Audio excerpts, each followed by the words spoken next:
Bonjour à tous, petite vidéo concernant une petite bidouille qui pourra vous aider. Une personne utilise Dolphin comme émulateur pour plusieurs types de consoles. Que le souci, c'est qu'on peut avoir des problèmes d'accès. Là, le souci arrive suite à la migration de programmes vers un autre ordinateur.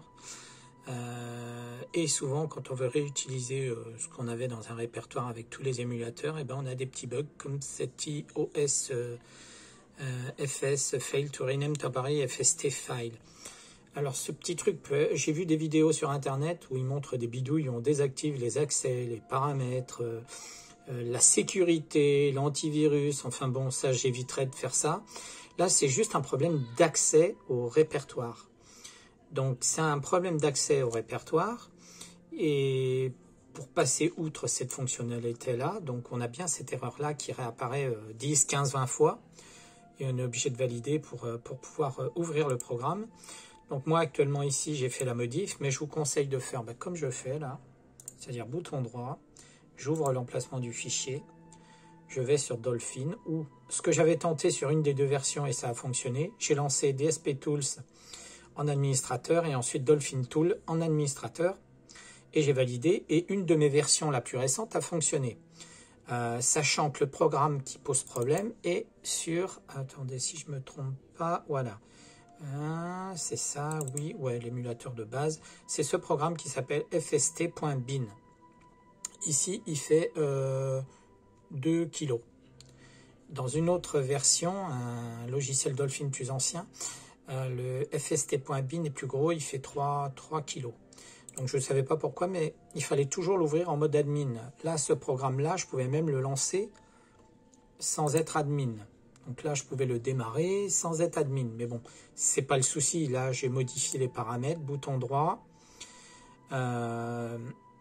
Tout en bas, on va dans propriété, compatibilité.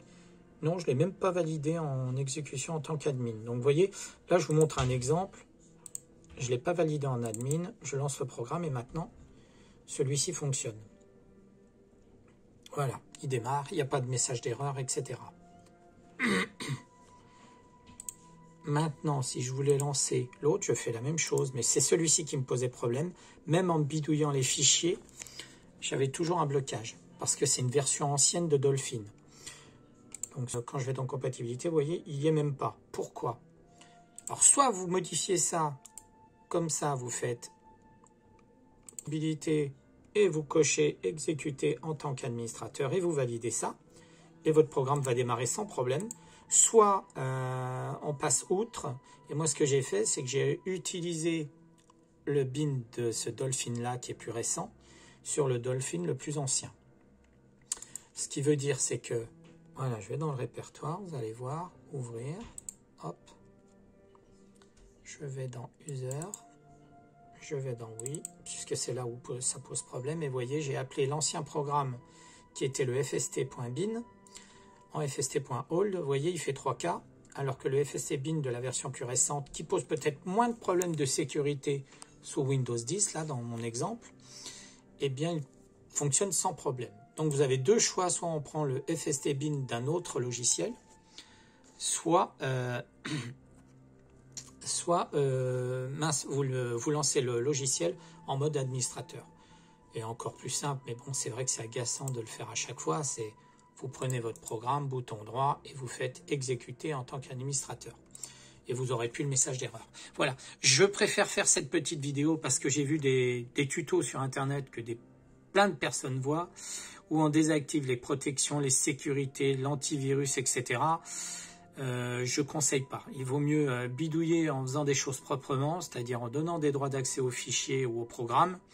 Et d'ailleurs, j'ai dû le faire pour d'autres logiciels, vu que j'ai fait un transfert de programme sur un autre ordinateur. Là, j'ai eu le même problème avec World of Warcraft, ouais, je ne sais même plus le nom. Tous ces jeux-là en ligne, avec le Game Center et le War Thunder, je prononce mal. Voilà, tous ces logiciels-là qui ont été copiés d'une autre machine posent des problèmes de sécurité. C'est lié au compte qui est utilisé, même si vous utilisez un compte admin, mais peut-être protégé par un adulte, ou etc., on peut avoir des problèmes d'accès quand on fait des copies de fichiers. Donc je vous conseille, soit vous faites bouton droit et vous lancez l'install ou les mises à jour, mais il est préférable de carrément, comme je fais là, là il a été modifié, par exemple pour celui-ci, je vais dans propriétés, et si je vais dans compatibilité, voilà, et il y a bien exécuté ce programme en tant qu'administrateur. Comme ça, je peux faire les mises à jour, et ce programme pourra, par exemple pour War Thunder, il peut rajouter, non pas War Thunder, il fera les mises à jour, il n'y a plus de bugs. Pour Game Center, qui est le logiciel wargaming.net, où on peut mettre tous les autres programmes qui sont liés à ce site. Si vous n'avez pas fait ça en tant qu'admin, vous ne pouvez pas les télécharger, vous ne pouvez pas les lier au compte, voyez, j'oublie même le nom encore, Wargaming. On ne peut rien faire, il y a toujours des erreurs pour récupérer votre sauvegarde et le lier à votre Game Center, à l'ergonomie du Game Center où sont présents tous vos jeux. Donc toutes ces choses-là, je vous dirais, c'est une petite vidéo pour vous expliquer qu'il faut éviter de modifier tous les paramètres Windows, parce qu'on peut se retrouver avec des gros soucis, il suffit de télécharger un logiciel véreux ou un programme véreux ou une DLL ou n'importe quoi, et vous n'aurez plus de sécurité du tout sur votre système.